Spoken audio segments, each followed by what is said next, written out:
Good evening. You are listening live to the Xtreme Movie Show. I'm your host, Rob, broadcasting to you from the Xtreme Studios here in the Pine Hills Palace, just west of Wolfen, Florida. I have from the Great Midwest RDV, and tonight we're going to be talking about an early 1980s werewolf movie, which of course automatically should cue you into 1981, I believe it is, where three incredible werewolf movies all came out: The Howling, Wolfen, and American Werewolf in London, approximately. And I got to tell you, tonight's movie, Wolfen, with Albert Finney in it. In a moment, RDV, I'm obviously going to want to know if this is a first watch and what your initial impressions are. I'll just start off by saying I haven't seen this in a long time, but a year or two ago I had watched it because we were maybe going to cover it over here on the Xtreme Movie Show, the Two Extreme Horror Show as it is now.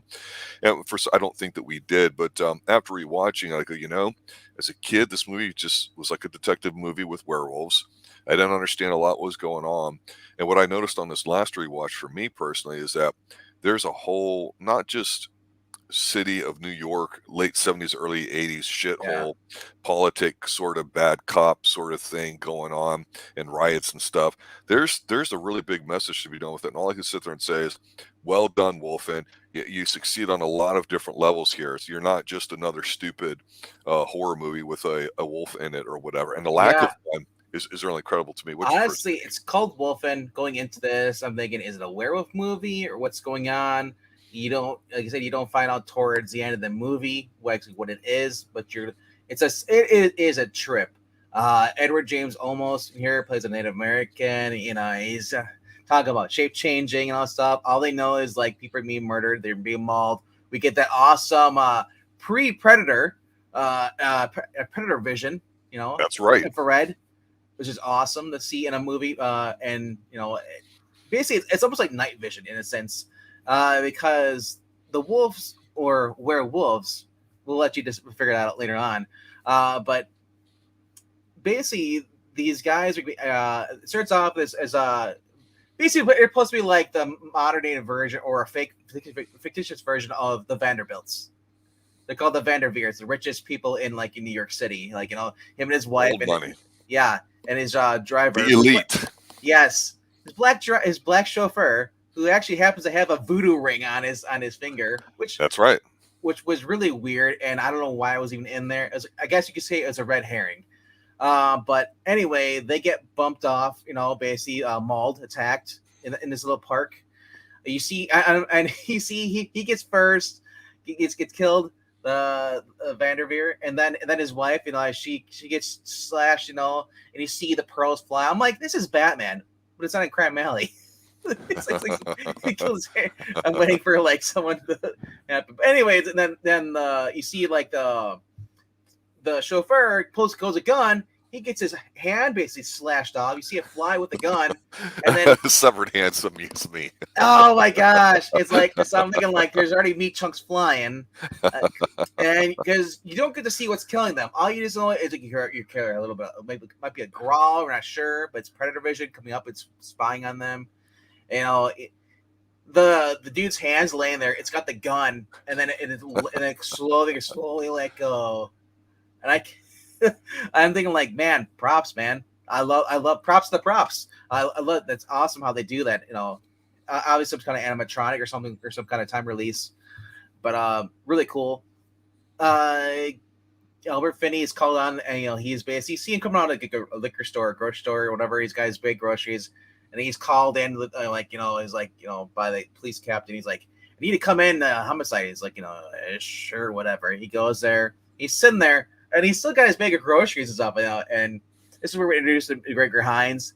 Albert Finney is, I swear to God, for those who know Eric Breen, who's been on this channel, it is pretty much Eric Breen with a stogie in his mouth, sarcastic, kind of disgruntled, and he's just, doesn't even care about the job. He's like, at first, he's paired up with a psychologist to try and track down the murder. And because this guy's old money, the mayor's there, and so is the chief of police, or the commissioner.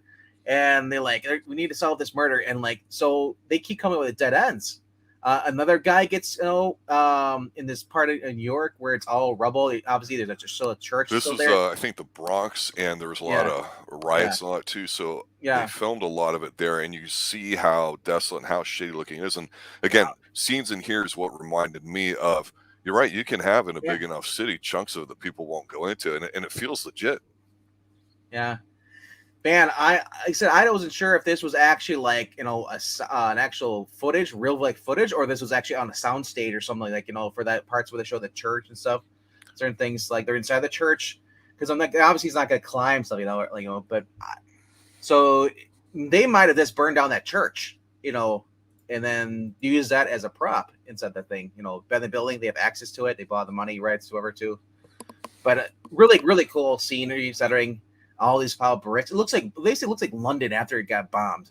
During the Blitzkrieg. It does. It is. Yeah, it is. It is. It's just war torn. Anyway, so the next day, this bum is over. He hears this noise going on. He gets pulled in the rubble. He's murdered. So Albert Finney and his beautiful psychologist slash lover, towards the end of the film, get called to this place. They go there, and she hears a baby crying. And this is true about wolves. Wolves can mimic stuff. That's how they lure their prey, which was kind of cool. I was like, this is a werewolf movie. They're literally people just making like a baby crying. So her being an idiot, it's like, oh, I wonder if there's a baby up there. She runs the stairs. I'm thinking like, do you realize these stairs are so rickety? You're gonna fall right through. Lady, common sense.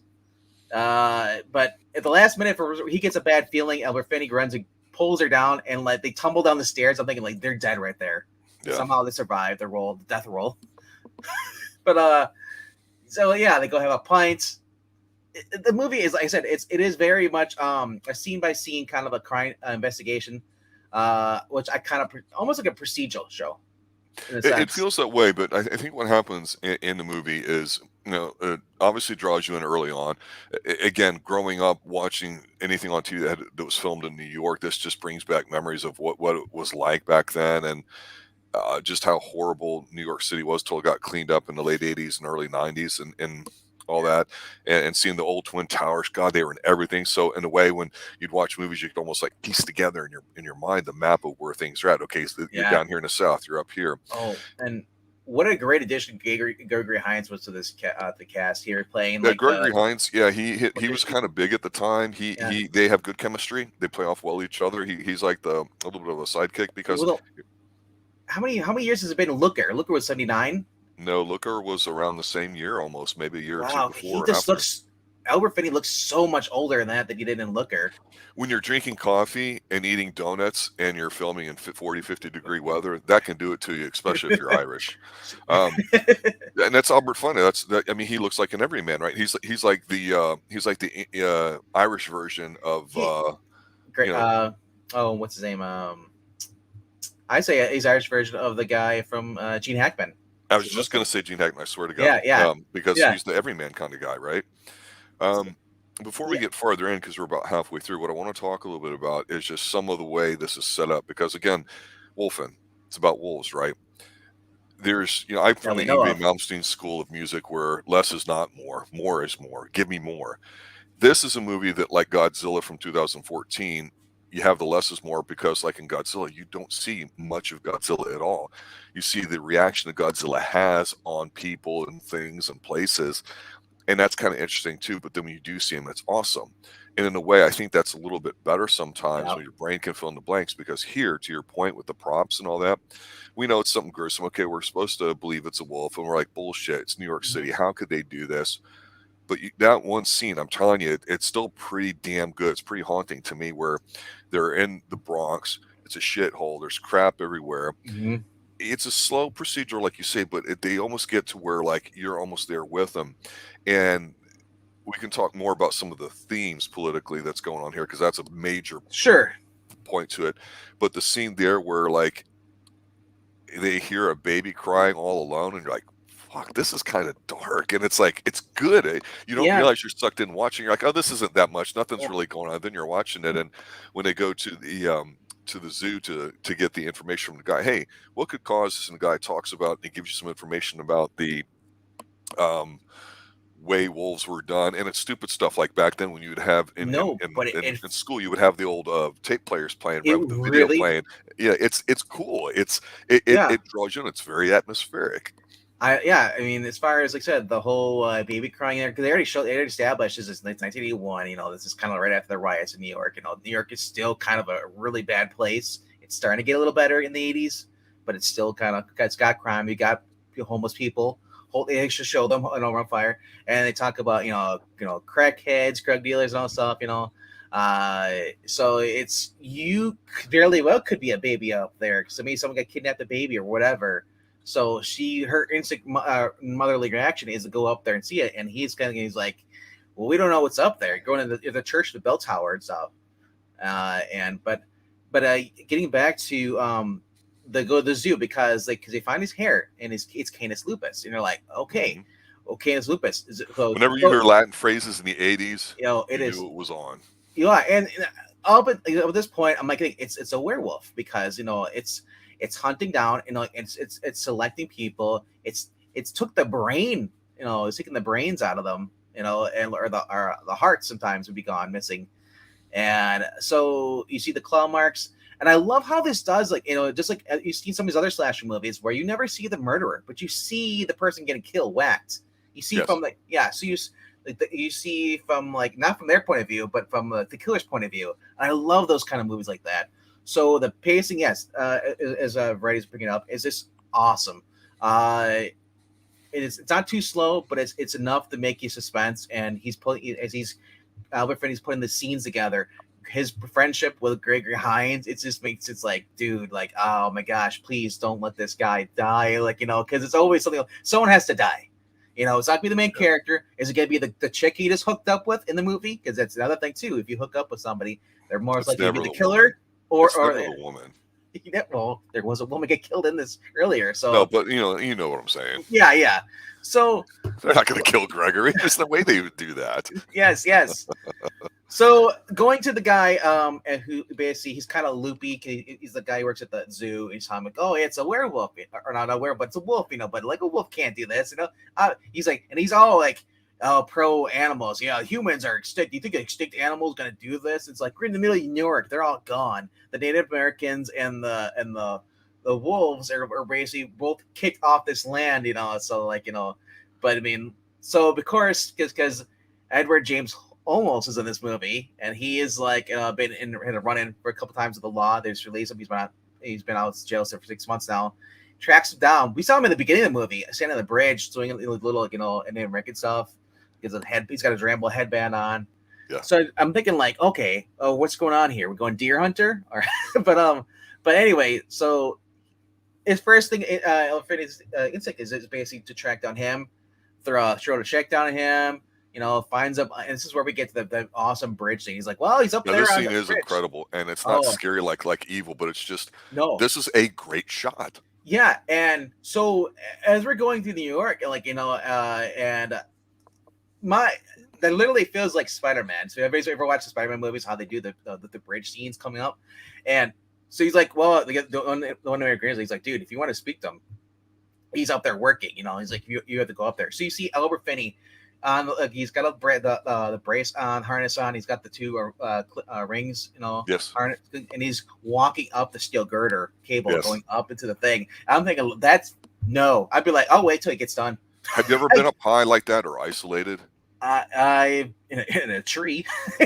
Where I can but I mean, like it's one thing to be in a tall building and look outside, or be on the top of a roof or whatever like that, or the South here we have a lot of lighthouses and stuff. Yeah, but man, you can feel it being up there. I'm like, holy crap, that was great. Well, you can. I mean, that's another thing too. Is your mind plays tricks in you, and I can imagine those are stick steel cables, so I'm sure they kind of sway a little bit when it's windy. Sway. He's walking up there, gets to their top. Finally, you actually get a full introduction to Edward James Olmos, and they're talking. And Edward James Olmos is like, "Well, what do you mean, like a wolf?" And it's like, and he's like, "Well, you can be anything. You have to put your mind to it." And so they had a conversation, and Edward James Olmos, he unclips Albert Finney's thing. He's like, "Well, if you really want to be eagle, you could do it." And he's like, "Are you trying to murder me?" He's like, "No." It's like, it's just like I think he's gonna push him off. And they had that awesome conversation. Edward James almost has that like resting bitch face, so he always looks so menacing. So you're like, oh my gosh, is this him like getting revenge for what's going on? Did something happen in this, the Bronx area where they filmed? Like, did he lose somebody and he's pissed off at this, Vanderbilt guy, or not Vanderbilt, but Vanderveer? Yeah. Basically, it always comes down to because somebody's who their apartment building is. We're seeing them knocking down buildings. I'm like, oh, is this a disgruntled tenant is upset because his building where he lived for all these years was bought and now it's being by this rich guy and he's tearing down and building something else, like a shopping mall or something, whatever. But it is so we're led to believe that like at this point that Edward James Olmos is like the bad guy going around killing people because he has a motive and stuff. He's been in jail.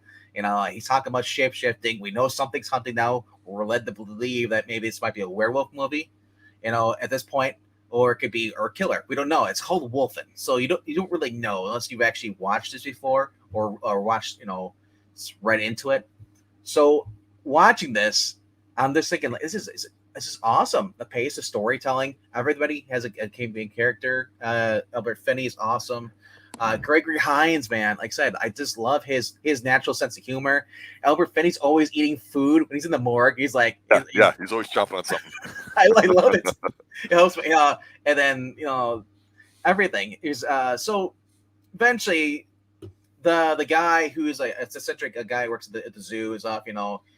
He's a weirdo. He basically calls in a fake fire department, reports. They have the sirens go by, if he follows, this morning. So it's on fire, goes there. Of course, this is where we learn that there's more than one killer, possibly, because he goes in there, he's going through the park, goes on the bridge, and then we hear a growl, and then a growl to the left. And you don't see this, remember, you don't see anything yet, but he's on a little dirt bike, turns around, drives him, and he gets pecked off, basically picked off right away when he comes out of the tunnel. And it's like, oh, that guy's dead. Gregor Hines comes in to the next, they're at the guy's office, zoo office, and they're talking, and it's like he's like, dude, I tracked this all. I was up all night.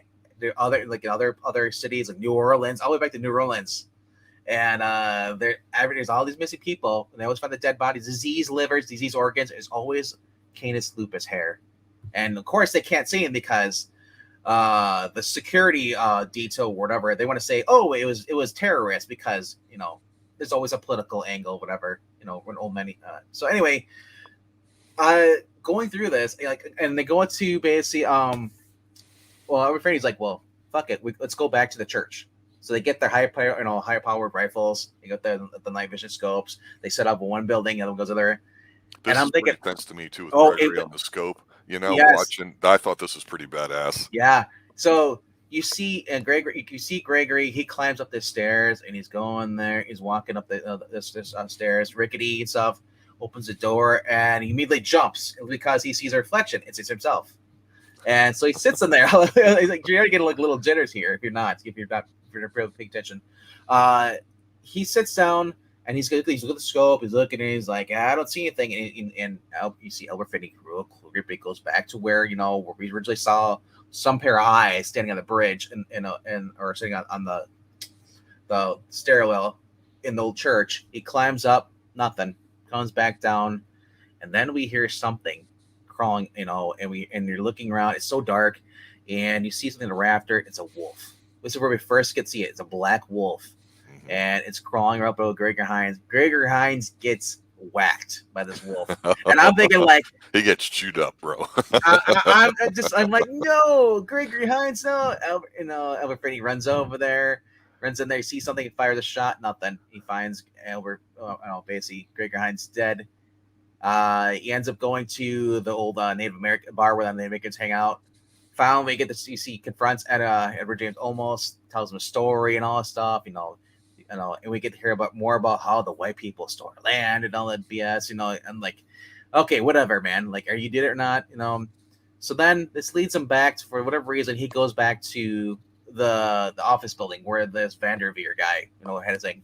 And he's looking around and he sees that this guy has basically the whole plans, as far as he's going to groundbreaking ceremony was supposed to happen. Rich people, the elites that have these Yeah. plans that involve towers and buildings, and they have the 3D models in their office. Yeah. I always Yes. mark I out, love even it. to this day, I love it. Go Yeah, back to it's great. GoldenEye. GoldenEye, same thing. And so anyway, so he's in there and he's just kind of sitting down. He's confronted by the girl, and it was like, I remember, what was it? Yes, the police captain comes in. They're like, dude, you need to come out of here. Like, what? They leave. As soon as they come down, this is where the meat and potatoes is. A bunch of wolves come out, sit on top of a car. The police captain gets his hand chopped or sliced off. He tries to hide in the car, gets attacked by a wolf in the car. He's calling for help. Albert Finney and his lover, female girl, they go out, psychologist, run up into the back of the office building where the rich guy has office, and they also know wolves just jump out of the windows on the sky. And I'm like, that's a tall building. Like, they're just coming through the windows. And this is where this is my problem with the movie, because Albert Finney is like, he's sitting there shooting it, and he realizes, like, he saw what happened to his police captain get attacked because he tried to fire his gun. And so he basically unloads his his bullets on the floor. She puts her gun down, and the wolves kind of like leave. After he destroys like the model building, he's like, saying, "We're not going to do this stuff." The wolves. Right. And I'm thinking, like, screw that. When we're at to let him live, he killed Franklin. He was our friend, or Gregory Hines in this case. I go back. It is BS. I'm like, he killed one of your could have been your best friend if you really wanted to. Gregory Hines was such a sweet guy. Didn't deserve the way he went out. Screw that. Shoot the wolves. Kill them all. They're not werewolves. You don't need these silver bullets. He could have took out a few. Here's the thing. It's not a werewolf movie. I mean, you could argue it's not even a wolf or a horror movie. I agree with the criminal procedure kind of detective thing, which is always fascinating. Yeah. What I really enjoyed about this movie, besides the practical effects, Finney, the acting, some great scenes, I just, again, watching as an adult recently, going, we can argue about politics and what we agree personally or disagree with, whether it's right, wrong. That's not what we do here on this channel. You can get that on 90% of everything else. But the political thing here, they're just mentioning about the Vanders built wannabe types. And so you could argue that there's an interesting story being presented about your caste system, your structure in society. You got your elites that can do no wrong, and things have to be done because they were elite, even if they're dead. And then you're caught in the middle, like Finney is, because technically he works for the government, even though he kind of does. And he brings them in, and your point, he kind of doesn't give a shit, but he's curious because that's his nature. And then you've got your people invisible to everybody else that do a lot of work that this country does not recognize.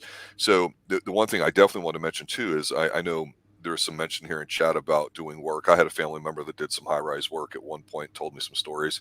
And it's interesting because if you've ever seen old video of the way these cities were built, a lot of labor was put into them, whether it was Orientals over in, say, the West Coast, they're putting in railroads generally, or here, American Indians doing a lot of skyscraper work.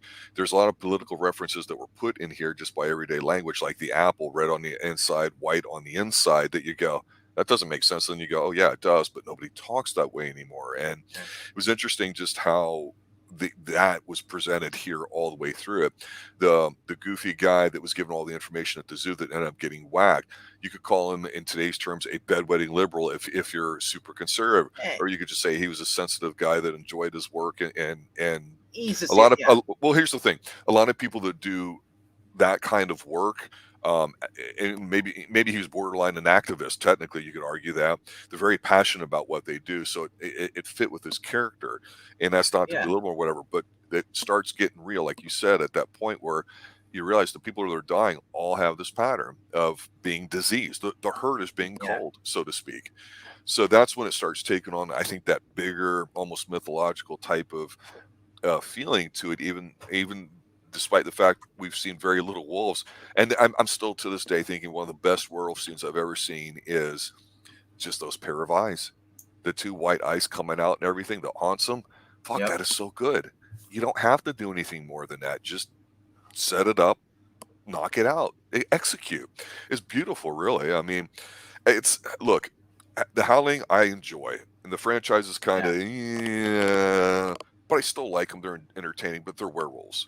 American Werewolf in London, You It's a could have. comedy. It can be scary, but there's comedy in it. So to me, that gives it like a -1. But I think this movie would have been bad though if they would have copied the Halloween and had all the Native Americans are the werewolves. They're shifting yeah, the I wolves. agree. That would have been too easy, right? This is Yeah, just presenting an important part of the American population that was significant in one of the world's premier cities in New York City and their contribution. What better way to do it than putting them way up top above everything looking at it? Because since when does somebody that works at, at the bottom rung of society can be on top? They juxtapose it and everything too. And you can argue that that was just a neat scene to have, or you could argue that the director was really being political about it. I just think it's outstanding. I do want to take a moment and talk a minute about a guy that's got an uncredited role with the script, because obviously I don't know how much he was involved. It's a guy named Eric Roth, who I have no idea who the hell he is. But when I start looking at what he's been involved in writing as a film, listen to these: The Onion Field, The Concord Airport '79, which is huge; Wolfen, Suspect, Forrest Gump, The Postman, Horse Whisperer, The Insider, Munich, Benjamin Button, Stars Born, Dune, Killers of the Flower Moon. This was not a bullshit script. This is the real deal. This is a great movie, and yep. it's not, I wouldn't call it a horror movie though. But damn it, it's so good. You can rewatch it. It just there's something It's about it it's really really good.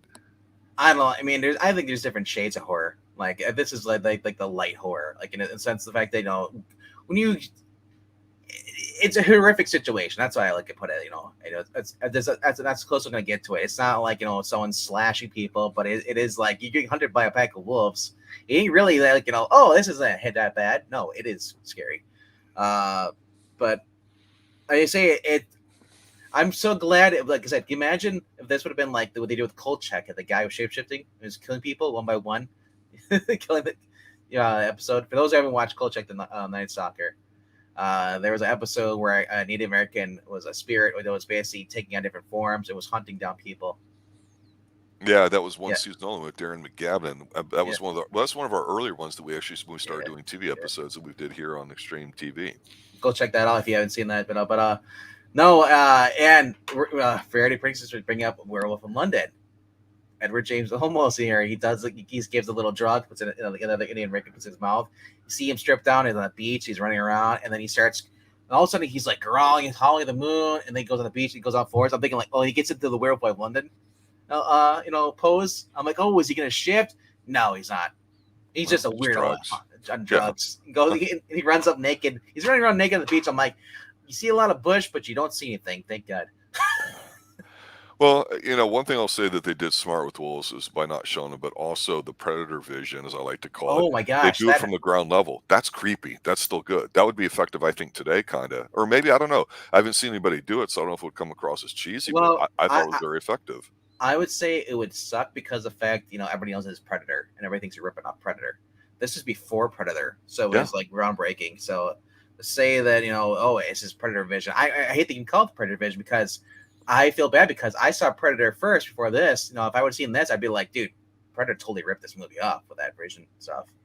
And I want to say maybe a little bit of it was in Westworld with Yul Brynner's character when he gets blinded by acid, that he can see kind of somebody Yeah, electronically. That was yeah, one of the yeah. first times there was a computer effect used in something. I think that technically is the first. But yeah. No, this movie's, whether you like this type of movie or not, I think it's an excellent movie, really. It's definitely, I think, in my top 10 of that year, if I recall.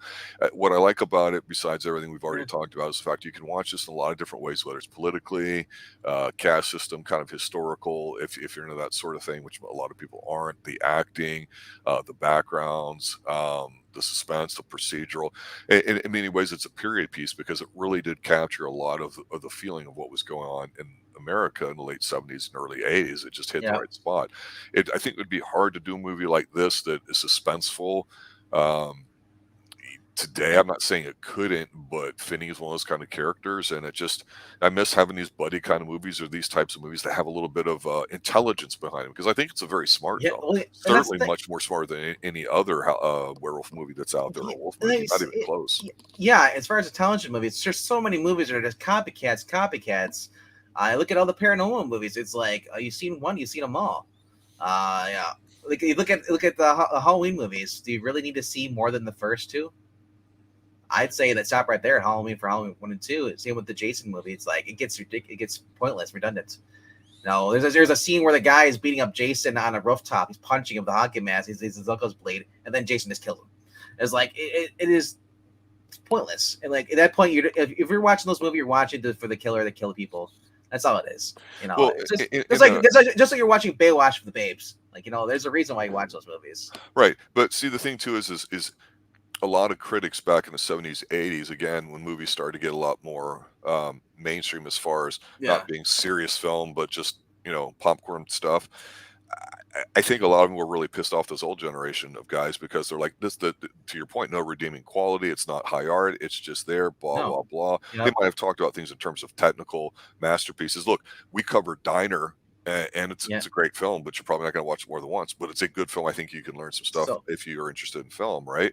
Here, this movie is just done well. It's executed perfectly on a lot of different levels, and it's really hard to say that. So I definitely say it's much better than American Wolf of London, even though that one may be cute or a bit more fun or, whatever. But the best film and the smartest film is Wolfen, without doubt to me. I gotta say, Werewolf of London, when you actually see him as the wolf running around in the theater, that ruined the movie for me. I was like, then he looks so cheesy. But him first transforming, that's probably the best highlight of the movie. Him walking around and just learning that he is a wolf and just going to change again. That's the highlights for a Werewolf of London for me. But like this movie, think about American Werewolf in London. I mean, you get this again. They do less is more for a while, right? The guy gets shredded up violently. Yes. You get the older gentleman on the subway that kind of is panicking. You have the camera chasing him, and of course, all these shots are from ground level, wolf head level, right? So that helps. Yeah. And you believe, hey, this could happen somewhere in London or the outskirts, somewhere late at night, early in the morning, 2-3 o'clock a.m. whatever. Yeah. And then that guy falls down, and the guy gets on him. But right before he's on the escalator, and you see from a far away shot looking down at American Werewolf London of the werewolf coming out to him, we're like, fuck, that's pretty cool, right? I mean, but there's goofy stuff in it too, right? Yes. So this, I really wouldn't even show him the wolves. And if you show him the wolves, I would have had him like at least like the wolves coming at him and shooting them. Kind of give me like the Gray. I want Liam Neeson with the bottle. I'm ready to fuck you up, man. I want that shit. This was kind of like, well, the point of the movie, if it ended in violence, I think it would have, blanked out everything that they built up here, because it really is a movie about the history of the United States and how progress goes and things that people don't think about. What does it take to get there? The Vanderbilts in this movie were the ones that were basically gentrifying an area that had been worn down, and some people think that that's an evil thing to do and shouldn't happen. But you've got land that's going to get used. What's going to happen for it? And there's arguments about the politics of that, and so this film puts that in there, but they don't beat you over the head with it. They just you discover that along the way, and so that's a smart way of doing it. You're not telling somebody, hey, you have to understand this, that this is the only way. It's not. No, present it, let adults make decisions. Yeah, I would have changed the ending of this and would have had where he actually returns out, where he ends up being framed for the murder, and that's how it ends. Where he's basically like, because he's a disgruntled cop, he just came back to the job, he's been off for a while. He's no alcoholic, get family problems. And he ends up being, framed for the murder of, everything. And that's it. That would have been the most fucked up ending. It would have been awesome. You made a comment right when we were ready to go live that we don't like to use these words necessarily, and we're pretty freeform here. I think it's an excellent way of describing it. You could argue that this movie is very, very woke. And it's not the way woke is presented in things today. If you believe that's the thing, it's not very light. Done very smart. Yeah, it is. It's kind of like the environmental movies. It's disaster movies from the 70s. That's where a lot of it started, or that was a form of it that was popular in the 60s and 70s. Soylent Green, or just any of those movies where they had the oxygen. They had, they had only a little bit of amount. You can only have one kid. Like this was more subtle. This was kind of like you'd see on a TV movie in a sense, where they have it's there, but it's not completely there. It allows you to draw your own conclusion at the end, like a moral, ending story. But like I said, it's not where it's on their face. It's like where you basically like if you don't, you're a bigot. There's no Gregory Hines saying, well, you're a white man. That's why you're the reason why everything is like this. No, there wasn't. You had harmony between the black man and the white man, and I don't even want to call them that. I'm going to call them Gregory Hines, and I call them Edward Finney's characters. They were just friends, got along, the goofballs, They're teasing each other. There was no hate. There was no freaking racism. All we didn't see that. Even the Native Americans were kind of like hesitant, but they weren't like bigot white man. They weren't like that. So like I said, I like when you actually have it. They did not insert a lot of woke politics or any of that crap in there. It was basically about murder. And it said honestly, I it's so much better when you don't see the killer to the very end, and you're always guessing. Yeah. Because like I said, something that ruins the movie. As soon as you realize, oh, it's a werewolf movie, it kind of ruins the plot for you. And I'm sorry if anybody hasn't watched this as a spoiler review, but man, it's in the telling of the story that this movie really shines. It's not like Malignant where at the ending you go, I should have seen that coming, right? It's like or Sleepaway Camp, I think was the other one. This movie, you could call it an environmental movie, you could call it police procedural, you could call it a movie about genocide, you could call it a lot of different things, and there's a lot of good arguments for it. But to your point, it's just done really well. I mean, I'll just say this.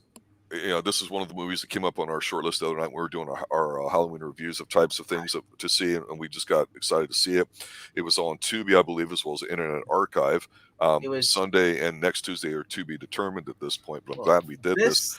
A+ movie for me. I think it's fantastic. This isn't on Tubi. This is only on Internet Archive or through paying for rental. Gotcha. But it was Jim Sorson that actually recommended this on Sunday. It's one of his movies. He's saying Wolfen can do that, So it's kind of sparked our interest checking this out. Because I'm like Edward James Olmos in here, and then you have Albert Finney. I'm like, I haven't seen it. We haven't done Albert Finney in movies since Looker. That was the last time we read anything with him, and I took a chance on that as I didn't think you'd like it, and I didn't know if you'd like this one because it was kind of deliberate, which is the word we've been using. Yeah. But any other final thoughts or observations?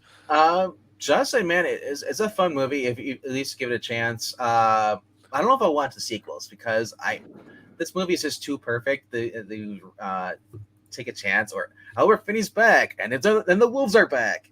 It's like I think the sequels mentioned in chat were Howling because that's an actual franchise. Okay. Other things because I thought Wolfen had at least 3 movies at least. I don't believe so off the top of my head. I know that with Christopher Lee was in one in the mid '80s.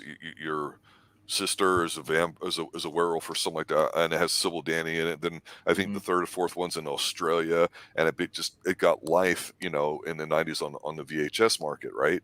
Yeah. Whereas Wolfen, this was more of a premiere type of film, and just as a one-off. And of course, there was an American Werewolf in Paris that nobody talks about. So yeah, I like that movie. That means one day we will. I like it better than American Werewolf in London. So. We'll agree to disagree. No, because they leaned into what they were. They knew they're making a gory comedy movie.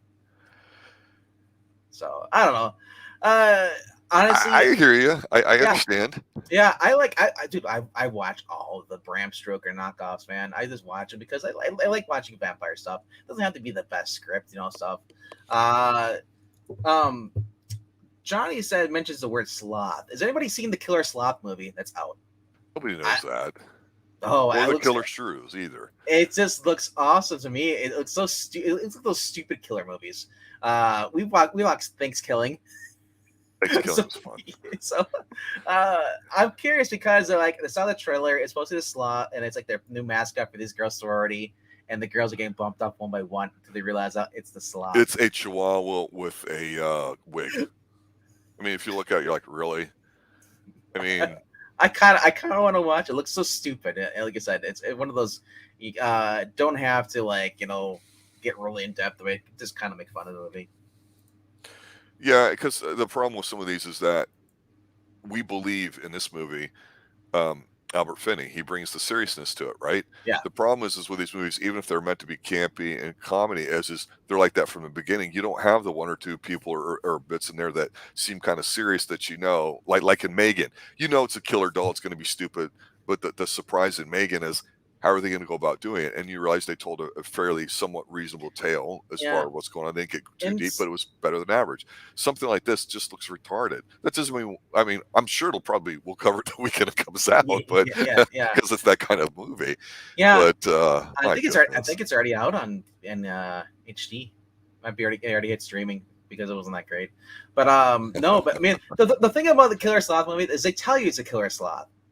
Now, if we go to watch it and it's not the sloth and we're led to be the sloth, that'd be the greatest like trick ever. Like I love that. But I hate when it's like the Wolfen. It's a wolf going around killing people. Thanks, trailer. Thanks. No, I just want to know, like, leave the mystery. Like, is it a wolf or is it a werewolf? Because we don't know. But as soon as you find out what it is, it kind of ruins the element of the movie for you. As I said, a lot of these movies, like, you should just. I hope you guys are checking out before we do the reviews, because otherwise, it's like once you know that through inside, it's like, oh, this guy's the killer. It's like, then it's like, okay, now it just ruins the suspense for me. What was it? We watched another movie where there's where a chick goes on a motorcycle going on kill people. What was it? Night School? I think it was. I don't remember the motorcycle part to it. Phoebe Bates. It was the professor had a hot girlfriend. That was jealous. Oh yes, yeah. That's Rachel Ward. Rachel Ward, sorry, not Phoebe Cates. Yeah. Night School, a slasher movie. Yeah. Dude. So you bring up a good point with that, and I'll just close with this. I mean, a lot of different types of movies. Obviously, you mentioned before about being geared towards the action with a little bit of comedy into it, or the horror, and to me, it has to be scary. If it's funny, it's not scary, and you can't have both. That's just my rule. I thought it doesn't make sense to me. It does not compute. I look at this. There's different. I love Evil Dead 2. I love Army of Darkness. They're not horror movies. Well, Evil Dead 2's got a lot of gore in it. So gore does not automatically mean it's scary. Well, just because you're not Avenger, scared, anyone?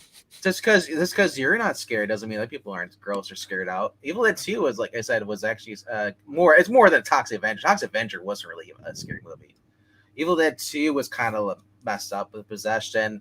Henrietta in the basement, kind of yeah. So, overall, though, I mean, you like what you like, and I gotta say this was actually a really well pick, and I think so. Thank you to Jim for recommending this to me because I've never seen it, and everybody knows I've been watching Miami Vice where Edward James Olmos is on there. It's the captain, kind of quiet, soft spoken, doesn't, and he's kind of the same in this too. I almost get Robert De Niro vibes from him in this movie. No, in a sense, in how the way he real quiet in this movie, he talks and things like, so he's not over acting, but I don't know. Like Adventure, I still think of that line. No tickety, no washi. Yes. Yes. Verity Princess Blasphemy. Evil Dead is horror.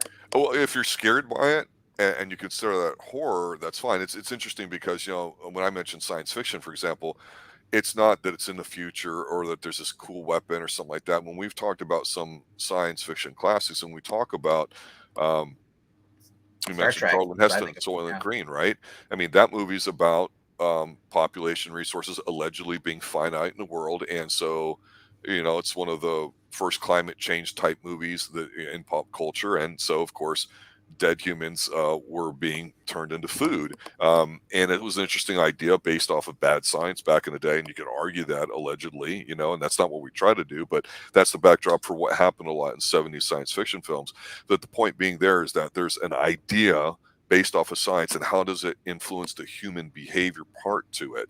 And that's the interesting thing.